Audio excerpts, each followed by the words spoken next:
to say, okay, maybe I was wrong. And then you do it with gritted teeth. Maybe you go, all right, whatever. Okay, I was wrong. All right.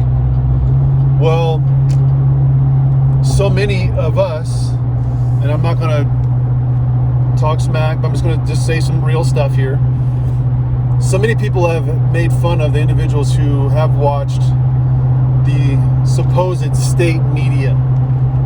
Okay, state media is actually the media that goes along with the mainstream, that goes along with popular culture, that stays along the narrative. That's state media. That's actually the individuals who will silence certain stories and expound upon other stories that may not actually be true.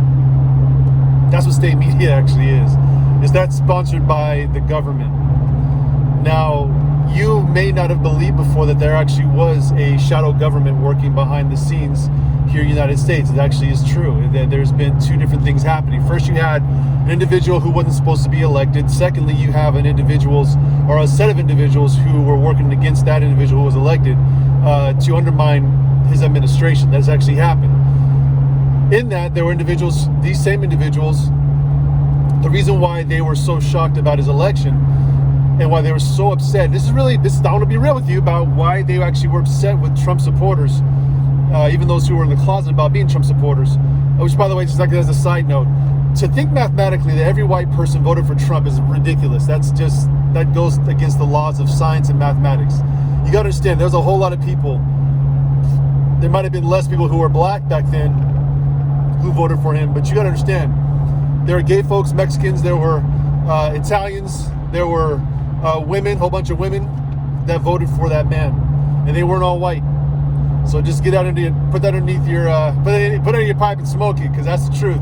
To claim that all white people are racist for voting for Trump is just wrong. It's just dumb, and you just get the mathematics right. But the shadow government has been working behind the scenes, and the thing is that they did not believe in any way, shape, or form that Trump would be elected. They actually believed the polls that were out there saying that Hillary Clinton was going to be the leader of this nation as the 45th president. They actually believed the polls. They believed what the mainstream media was saying to them, which actually makes me believe something about the mainstream media in driving a lot of these narratives. It may not even be. They may be used by the Democrat Party, but maybe there's something behind that too that we just need to maybe explore. But I'll get off that. But these folks really believed that they were going to be able to hide what they actually were doing.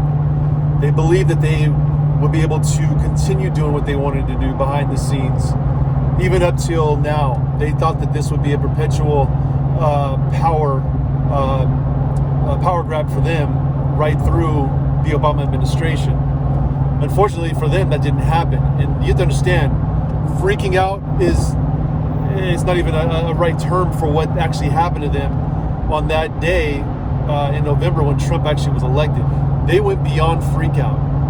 They went to, oh my God, he's going to find out everything. And this is why you need to look into Michael Flynn, okay, and Judge Sullivan. You need to understand what Michael Flynn actually represented to the Democrat Party, which is why he's been going through what he's been going through. And this judge has been doing everything possible to keep that man locked up. The reason is that man can discover what actually was happening. And he basically held the key to the corruption in the Democrat Party. And this is why it's so important for you to understand what's happening behind the scenes. When you have a shadow government working behind the actual government behind the scenes, you are not being governed by people who have your best interests at heart. These people have their own interests, their own agenda, and their own desires at heart. They'll make it seem like they're there for you. That's what we're finding out now a little bit more about the Clintons and about the Bidens. But that's going to lead right through Obama. It's going to lead right through President Bush as well. All these things are getting torn down. These things are being exposed. And what's important for us to all understand, while we were fed information, there were people behind the scenes that knew the true information, and we were not made aware of those things because we're looked at as plebeians. We're looked at as the proletariat, the folks who do not have any power really in our hands and to grasp that power. Unfortunately for them, we actually did what they didn't expect us to do, which is freaking vote terrible, horrible orange man in. And now with this stuff coming out about Hunter Biden, And this is, I mean, really documented stuff. You can't say the Trump stuff with the Russian collusion was real, because you understand now that it was actually a farce. The whole thing was a lie. That's why they didn't find any representation of it by all the investigations. Well, they spent millions of dollars of our money trying to investigate a man that didn't do anything. They had a plan from the moment that he was inaugurated to undermine him. That's actually what the Obama administration did up until the moment. Look up Susan Rice's conversation with President Obama. These are the things that they were doing.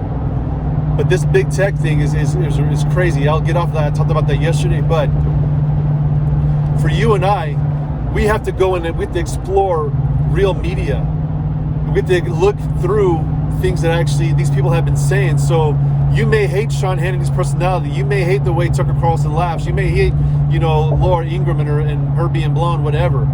But these folks have been onto something for the last 4 years. They've been saying something very specific for the last 4 years. That's been only on Fox News. I'm just being real with you. That's been only on Fox freaking News. So you calling them state media is ridiculous, because 95% of the media was all pointing towards something over here that was a lie. These folks in Fox are basically saying, "Hey, we see something else." And now that may be your cue where you might be actually saying to yourself, "All right, maybe these freaking jokers on Fox News were actually onto something.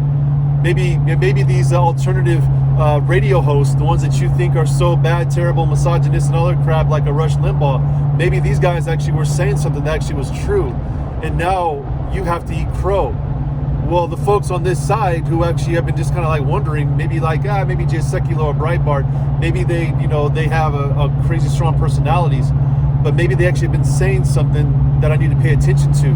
Here's your in. You have the ability to actually just ask a question, and maybe you don't even want to go there. Maybe just listen to a guy named Tim Cass. Go onto YouTube. This guy's got a personality. He's got a personality with the beanie on. Just listen to him. He might have something to say that you may need to that may benefit you. Just give it a go. Just find out what these folks have been trying to tell the United States of America about our media, about our politics, about what's been going on. Because if you don't, then you're going to continue to be lied to. And then when you're lied to, you think that these things are going to go the way that you think they should go. I love it when folks drive up on me and they see my flag and they give me a nod. Love it. You need to understand that maybe these folks have been trying to say something that you've been ignoring because it goes with the narrative. I don't want to be a person that tells you I told you so. I just want to be a person to say, think critically about what you're hearing. Think critically about what you're being told. Think critically about the narratives, because those narratives, they may not be true. And you may be receiving real information about what's really going on and how deep this stuff may actually go. The establishment's been there for decades. But this dude that's not part of the establishment, this dude's freaking doing something for the American public that is unprecedented. You understand? This is unprecedented. You have a business. This is like a Theodore Roosevelt, actually. It would be maybe the best equivalent that you might find with President Trump. And look up his presidency. This dude was hated by crazy people within the establishment because he was going against a bunch of stuff, and he was basically working the antitrust, which probably didn't end up happening for this Facebook, YouTube, Twitter, all this crap. So I just want to just drop this on you this morning. You on the couch, you have an opportunity right now just to ask better questions, just to maybe seek out the real answers, and maybe to find out what you've been lied to and told. Because those folks on that couch, they're using you. They are silencing real information, and they're using it against you. They're using it against you because they need to stay in power to hide what they actually have been doing. Because the moment that their narrative, even a little bit of it, falls apart, it's like a house of cards. It all comes down. And we may be better for it. We may need that to happen, because if it doesn't happen, then we can actually lose on a lot more than just an election. We may lose our actual freedom, and this nation will look very different this time next year. I'm praying against that, but I'm praying that you will use your critical thinking just to ask questions. Maybe I just need to eat crow and look and see what these folks are saying. I'm telling you, there's something in that for you.